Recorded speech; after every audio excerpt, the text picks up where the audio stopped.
Good morning, everyone. Today we're diving into something you probably use every day without thinking twice about the cryptography protecting you.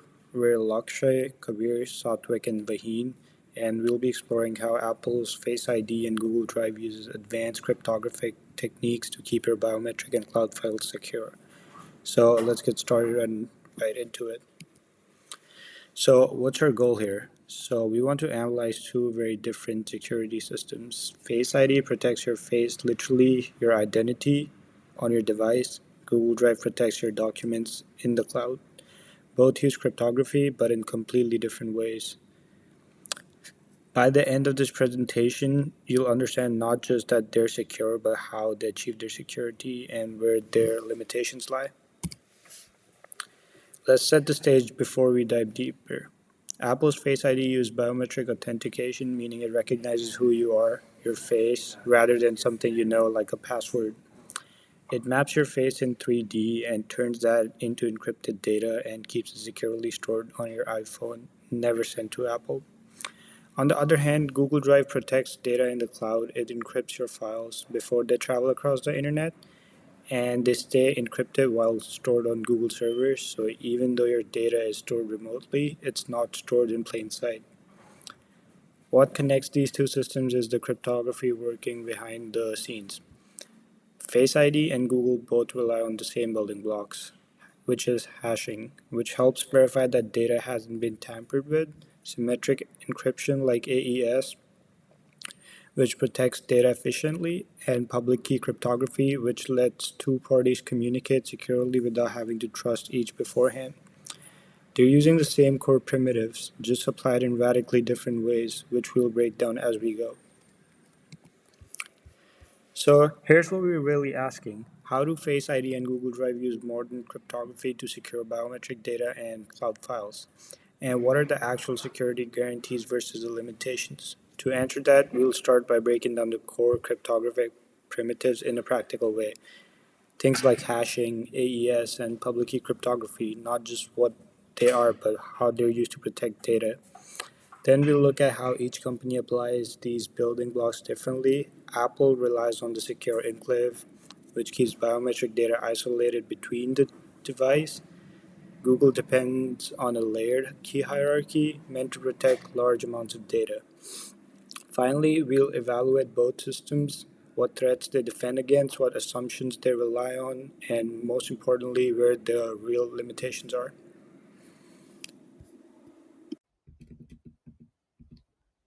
So now we can move on to Apple's Face ID and the cryptography behind the biometric security. So when you look at your iPhone, an infrared projector throws 30,000 invisible dots onto your face.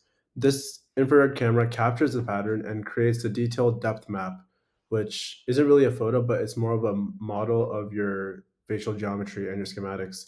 The system measures the distances between your face facial features, like your face, the depth of your eye sockets, etc. This happens throughout the hardware using Apple's neural engine, and the data is processed immediately and never stored as an image itself. So to go through all the steps, which happen in milliseconds, step one is the infrared camera captures the face. Step two, those 30,000 dots I mentioned earlier creates a depth map, which is a 3D representation of your facial features. Step three is the depth map is converted into a feature vector, which is basically a string of numbers representing your unique facial geometry. So the next phase is the feature vector is processed through a neural hash function, which kind of creates a mathematical representation that can't be reversed back into any sort of image in your face. So this hash is stored in the secure enclave, which is a separate encrypted chip on your iPhone that is isolated from the main processor. When you try to unlock your phone, your system generates a new hash every single time from your current face scan and compares it to the stored hash when you set the face ID in the first place. If they match within like a certain threshold, because your face may have slight variations from day to day, it would unlock. Otherwise, it increments counter, and after a certain number of failed attempts, you need to input your passcode instead.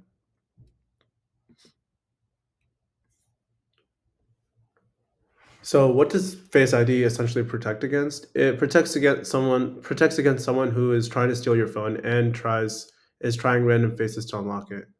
The odds of a random person unlocking your phone specifically is 1 to a million, which is almost impossible. It also protects someone against someone extracting your facial data remotely because it never leaves the secure enclave. The hardware is extremely resistant to tampering, and there's a live detection to prevent someone using a photo of you. But the most important part is that Face ID doesn't protect against everything. Identical twins, for example, can sometimes fool it, and someone could compel you to look at your phone if faced in that situation. If your biometric data was somehow compromised, unlike your password, you can't change your face, and these are real limitations. So this is a simplified pseudocode which kind of shows how Face ID really works. The system computes a hash from your face scan and stores it and compares it to the stored hash that you initially inputted using a similarity threshold, which may not match exactly because your face would vary from time to time. And if the similarity is high enough, it unlocks. Otherwise, it increments the attempt counter, and after a certain number of attempts, you're essentially locked out. This is a brute level protection at more of a hardware level.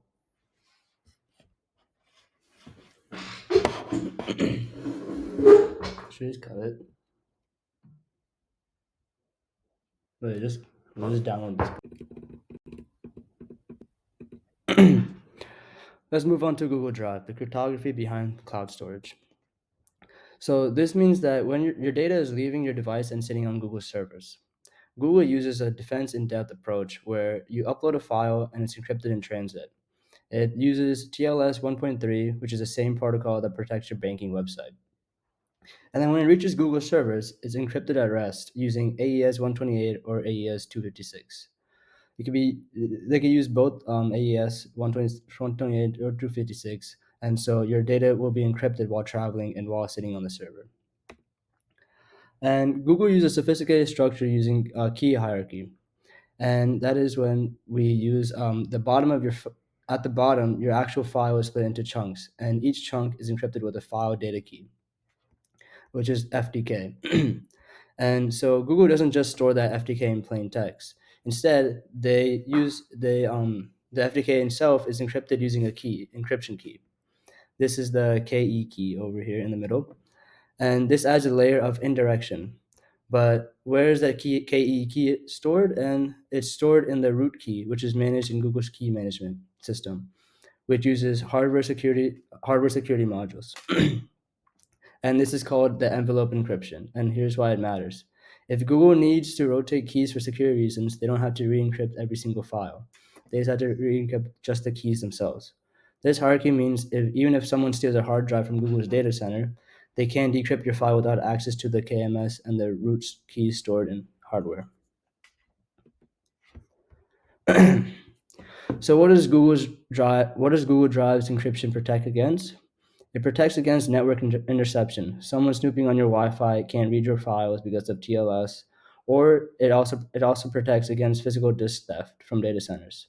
The files are encrypted or at rest, and it even protects against most rogue employees because access to the key management system is tightly controlled. But here's the catch: Google controls the encryption keys. That means Google can decrypt your files if compelled by law enforcement or for their own purposes.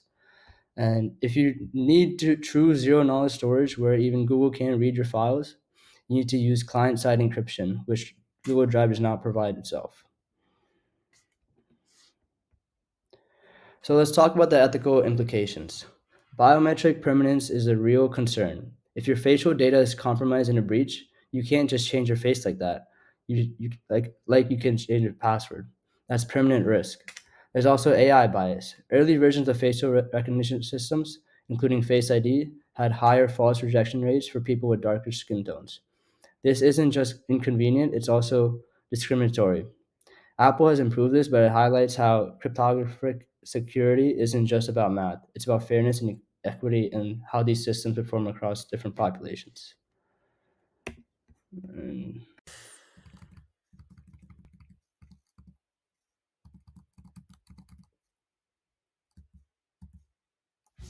Hi. So now I'll be speaking about the evaluation, implications, and the future directions with this research.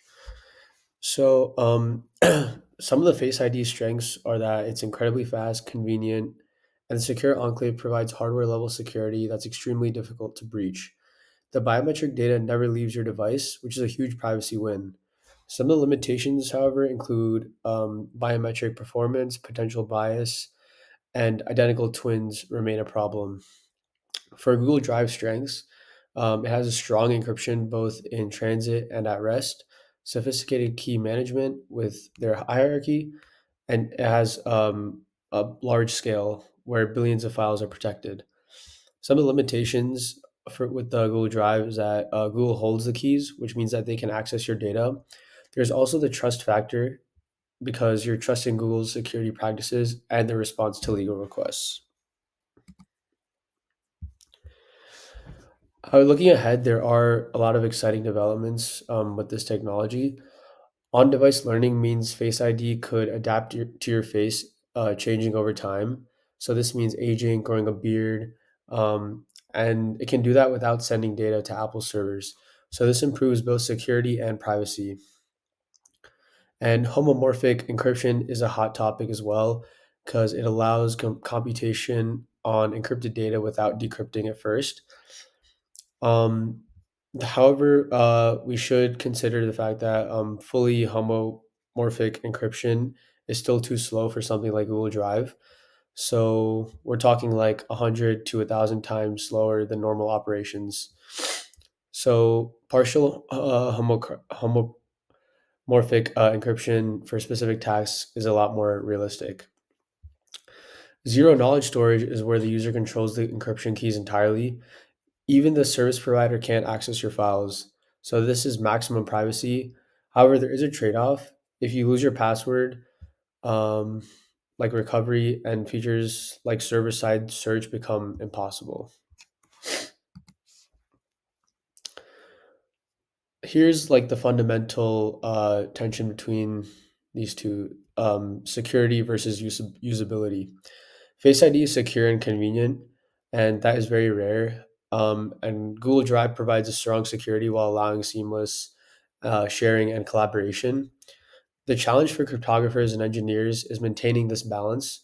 Too much security friction, and people just can disable it or work around it, and too little, and you're vulnerable. So getting this balance right is very useful, and um, yeah. And yeah, that brings us to the end. So we've covered how Face ID and Google Drive use cryptography in fundamentally different ways. One for biometric authentication with hardware isolation, and one for cloud storage with key hierarchies. Both have strengths and limitations, and both show how cryptography is essential to modern digital life. Um, and yeah, here are our references. Thank you.